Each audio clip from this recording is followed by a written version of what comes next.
लेकिन प्रगति का भी मैं जरा रुख कर लेती हूँ। प्रगति, जो एपी सिंह है उनके वकील, वो तो ये कह रहे हैं कि भैया बाबा कहीं नहीं गए, बाबा यहीं हैं, बाबा किसी बॉर्डर पर नहीं मिलेंगे, यहीं हैं। तो क्या ये माना जाए कि एपी सिंह सही बोल रहे हैं? तो पुलिस क्या दिखावा कर रही है ढूंढने का, या पुलिस वाकई ढूंढ रही है और एपी सिंह दरअसल उसको एक अलग रंग देने की कोशिश कर रहे हैं? देखिए, अभी ये तो कहना स्पष्ट तौर पर जल्दबाजी होगी, क्योंकि अब ये साफ नहीं हो पा रहा है कि कौन सही बोल रहा है, कौन गलत। एपी सिंह की बात करें तो कल वो घटना स्थल पर भी आए थे, जहां इस समय रिपब्लिक भारत की टीम मौजूद है। उन्होंने इस दौरान बोला था कि मैं बाबा की तरफ से ही आया हूं, ये बताने के लिए कि बाबा को जहां होना चाहिए था बाबा वहीं पर मौजूद है और बाबा बिल्कुल ठीक है, और बाबा की तरफ से कुछ भी यहाँ पर गलती नहीं हुई है, बल्कि यहाँ पर असामाजिक तत्वों द्वारा ये सब किया गया है, हुड़दंग मचाया गया है। ये बाबा के साथ साजिश की गई है बाबा को बदनाम करने की। लेकिन अब ये बाबा को बदनाम करने की साजिश है या कुछ और है, वो तो पता चलेगा। लेकिन जरा एक बार तस्वीर में आपको दिखा देती हूँ हिमानी। अब 3 दिन 72 घंटे हो गए हैं और आप देख सकते हैं पीछे, संतोष जरा फोकस करिएगा, ये जो टेंट की बल्लियां लगी हुई थी वो अब निकालनी शुरू हो गई हैं और ट्रैक्टर में भरकर इन बल्लियों को निकाला जा रहा है और ये भी पूरा जो लैंड है इसको साफ किया जा रहा है। लेकिन हालांकि आप तस्वीरें दिखा रही हैं, ये डरा रही हैं कि आप सोचिए कि जब सत्संग इस जगह पर हो रहा होगा, बारिश हो रही है, अभी मैं देख रही हूँ मौसम खराब है, आप तीनों ही छाता लिए खड़े हैं, बरसात भी हो रही है, तो क्या स्थिति ऐसी जगह पर सत्संग हुआ होगा? आप सोचिए ना, एक महिला वहां पर बता रही थी कि बिल्कुल वो जो लाशें मिली वो भी एकदम कीचड़ में सनी हुई, पहचानना मुश्किल हो रहा था। ये अगर स्थिति रहेगी, आप देखिए कि किस जगह पर वो सत्संग दरअसल हो रहा था। फिलहाल तीनों का ही शुक्रिया, आपका प्रगति आपका भी शुक्रिया, कोमल आपका भी शुक्रिया और जतिन आपका भी शुक्रिया। लेकिन आगे बढ़ते हैं और आपको बताते हैं कि अब तक हाथरस कांड पर क्या कुछ एक्शन हुआ है। एक्शन की जहां तक हम बात करें तो हाथरस कांड में अब तक 6 सेवादार गिरफ्तार किए जा चुके हैं। इन गिरफ्तार लोगों में 2 महिलाएं हैं और 4 पुरुष इसमें शामिल हैं। अफरा तफरी पर भाग गए थे सेवादार। एफआईआर में बाबा सूरजपाल का नाम नहीं है। आपराधिक रिकॉर्ड खंगाल रही है पुलिस और साथ ही साथ आपको बता दें कि देव प्रकाश मधुकर की जो तलाश है वो भी यहां पर हो रही है। देव प्रकाश मधुकर पर 1 लाख रुपए का इनाम है। गैर जमानती वारंट जारी करवाएगी पुलिस, ये दरअसल कहना है। तो ये अब तक का जो एक्शन है वो सामने निकल कर आया है। सिलसिलेवार तरीके से हम ये कह रहे हैं, लेकिन लोग इससे संतुष्ट नहीं हैं। लोग ये कह रहे हैं कि सेवादारों की गिरफ्तारी से हमें कोई फर्क नहीं पड़ रहा, बल्कि जो हमारा गुनहगार है यानी कि जो सूरजपाल है वो गिरफ्तार किया जाना चाहिए। लेकिन इधर आईजी शलभ माथुर क्या कुछ कह रहे हैं, जरा ये भी सुनते हैं। विवेचना प्रारंभ करते हुए 6 लोगों की अभी गिरफ्तारी की गई है। विवेचना के क्रम में एडीजी जोन आगरा द्वारा भी सभी जनपद में निर्देशित किया गया है अपने जनपद में गिरफ्तारी हेतु, और जोन स्तर के ऊपर भी एक एसओजी टीम का गठन हुआ है जो कि संलिप्त लोगों और संस्था के सेवादार अधिकारी पदाधिकारियों की भूमिका को जांच करेगी।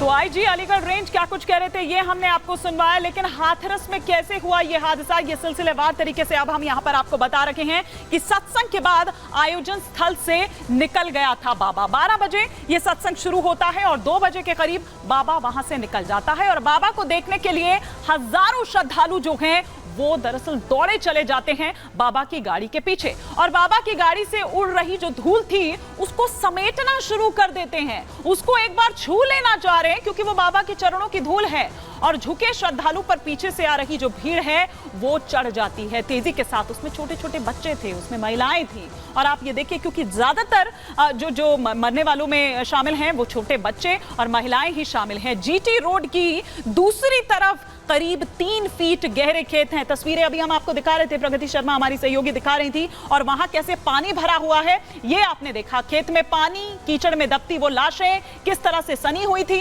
भीड़ काबू करने के लिए सेवादारों ने लाठियां चलाई, खुद धक्का उनको देते हुए नजर आए। ये जब मुख्यमंत्री की ओर से बयान सामने आया था उसमें भी इन बातों का जिक्र किया गया था। सेवादारों ने लाठी चढ़ाई तो फिर उसके बाद वहां पर भगदड़ मच जाती है और लोग कुचले जाते हैं। लेकिन वहीं दूसरी तरफ बाबा के वकील, इस सूरजपाल का वकील यानी कि एपी सिंह का क्या कुछ कहना है ये आपको सुनवाते हैं। सेवादार ही आयोजन करता थे और सेवादार के परिवार वालों की ही मृत्यु हुई और वही इंजर्ड हुए। उसी में देव प्रकाश मधुकर जो आयोजन कर्ताओं में थे उनका FIR में नाम है, FIR कटी है उनके खिलाफ। तो मैं उस बारे में ये बताना चाहता हूँ, देव प्रकाश मधुकर हों या अन्य जो भी मानव मंगल मिलन सद्भावना समागम के आयोजक मंडल के हैं, सभी लॉ अबाइडिंग हैं, कानून को मानने वाले हैं। और देव प्रकाश मधुकर का अभी इस घटना के बाद उनके परिवार वालों की मृत्यु हुई, कुछ इंजर्ड हुए हैं, उनके भी अंतिम संस्कार की प्रक्रिया हो रही है पूरी। वो स्वयं में हार्ट पेशेंट हैं, वो हॉस्पिटलाइज हैं, उनका हॉस्पिटल में इलाज चल रहा है। STF SIT के सामने हम उनको बहुत जल्दी पेश करेंगे। जैसे ही डॉक्टर्स उन्हें स्टेबल घोषित करेंगे, वैसे ही हम मधुकर को उनके सामने प्रस्तुत करेंगे, उनके सामने पेश करेंगे, जिससे जांच में वो पूरी तरह से भाग ले सकें।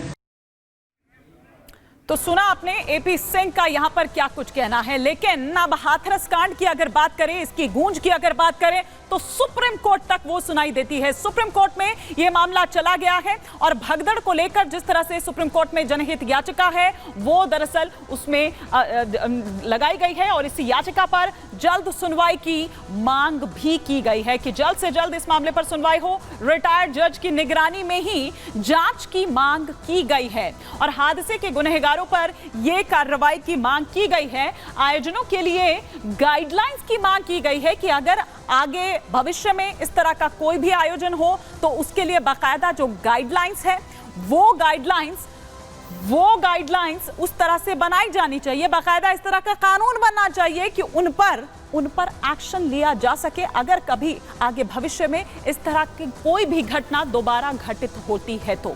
लेकिन बाबा के कुछ ऐसे भक्त भी हैं, हम दोनों तरह के भक्त आपको दिखा रहे हैं। वो भक्त भी जिनकी अब आंखें खुल गई हैं और वो ये कह रहे हैं कि किस तरह से बाबा उनको भ्रम जाल में फंसाता था। ये भी तो कुछ ऐसे भी हैं जो अभी भी बाबा के गुण गाए जा रहे हैं। सुनवाते हैं आपको।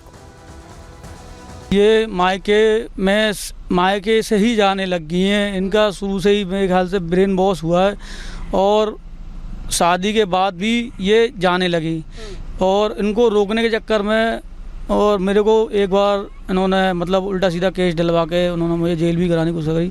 लेकिन मैंने भी इनको रोकने की कोशिश करी, लेकिन ये नहीं रुकी। उसके आधार पर मेरे घर में भूचाल बना रहता है हर समय 24 घंटे। ये अपने आप को मीराबाई बताती हैं और मेरे को समझती है राणा। अच्छा। ये उनको भगवान का अवतार मानती हैं कि 10 सिर के मतलब जो नारायण परमात्मा साकार हरि हैं, नारायण साकार हरि यानी त्रेता युग के अपने जो श्री कृष्ण के स्वरूप है, मतलब स्वरूप पूरा जो बड़े भगवान हैं सबसे, जो अर्जुन ने दर्शन दिए हैं, उनको रूप बताती है और कहती है मैं मीराबाई हूँ, उनकी भक्ति करूँगी, जा के भक्ति करूँगी। ऐसे चांस आए हैं कि मैं गरीब रिक्शा चालक हूँ और मैं रिक्शा चलाता हूँ पूरे दिन, 365 दिन मैं काम करता हूँ। लेकिन उससे पहले मैं नौकरी करता था किसी कंपनी में, नमकीन कंपनी में नौकरी करता था। मेरे घर में इतना कलेश रहता है इन भोले बाबा के चक्कर में कि मेरी नौकरी तक छूट गई। एक बार इनको जाते जाते मैंने इनको इतना मना किया कि अब ये आत्महत्या करने को मतलब उकसाती है मेरे को, तुम मर जाओ जाके और हमें छोड़ दो, हमें कुछ खाना पीना मत दो, ये मत दो, जाओ घर जाओ। हमें उकसाती भी आत्महत्या करने के लिए, खुद भी आत्महत्या करने की धमकी देती है।